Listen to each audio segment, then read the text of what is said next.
King Singers were founded about 55 years ago, and it was just by 6 friends from King's College in Cambridge. They all sang together in the chapel, and they wanted to sing more fun repertoire, and they were also being asked to sing more fun repertoire. So they did that, and they combined that music with music they sung in the chapel, and that sort of developed into a professional career, really. And we were very lucky that in the early years, in the 1970s, the King Singers appeared on television a lot here in the UK and in the US, which is what propelled their profile. So we are very lucky inheritors of that. What makes your group so special? I think one of the things that makes the group special is the sound. It's been a sort of a happy accident that the lineup has always been a bass, 2 baritones, a tenor, and 2 countertenors. And there's something about that combination of voices which is unique and special. And we have a lot of songs that have been written for that specific lineup. And I think it's just, I think the range of repertoire is a really broad range, which is pretty special. But I think the sound is something that we would say is unique to us. I believe that will be the first time in the 3 years that you will be going to Japan. And how has the COVID affect your group, and how do you feel about this coming tour now? I think it's a real relief and a joy to finally be going to Japan. We were meant to be going to Japan back in 2020, kind of at the height of the pandemic. And we had commissioned music specially for that trip. We were really ready for it. And then sadly it had to be cancelled and we couldn't go. So I think this feels long overdue, and so we're particularly excited to be coming back. More generally, the pandemic was hard for us in the way that it was hard for all performing musicians. To tour was impossible, to sing even in the same room was impossible, so we had to get very creative. But I think we've come out of it stronger than we went in. There were some benefits, and we learned a lot through the process. Among your performance in Japan, I believe you will be performing in Hiroshima. And could you tell us the background to this choice?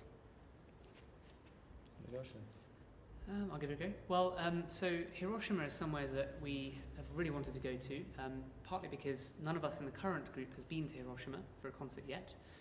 We've done much of Japan, but just not Hiroshima. We also have a very special connection with the promoter of the concert, who is a man called Mr. Hattori, who has been very kind to us and is a big King Singers fan, so it's an opportunity to work with him. But also, particularly with the current climate in the world, I think it feels very fitting to go to Hiroshima to perform there, and as Johnny mentioned earlier in the press conference, to do these special things like singing in 2 of the main religious buildings there and visit the Peace Park. But also, it's not the first time the King Singers have been to Hiroshima.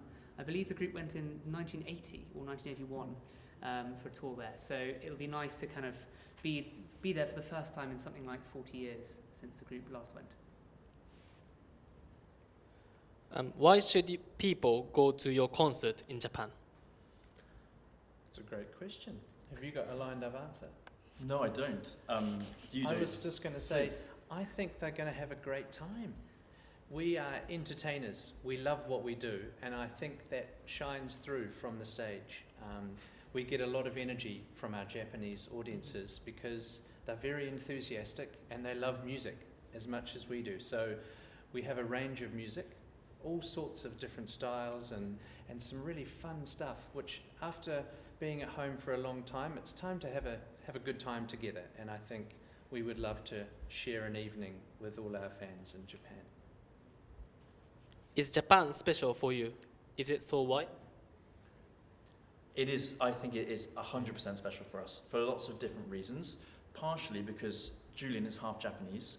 He speaks the language. He has family from Japan, and so I think some of us are able to understand the country even better because we have Julian, who's a lover of the country and can help us kind of navigate it. So that's one thing.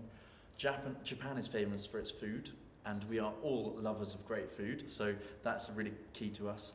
And also, partially because we only go, as Johnny said, every few years we get the chance to go, whereas with America or lots of places in Europe, we go frequently. So it's special because it only comes around every now and then.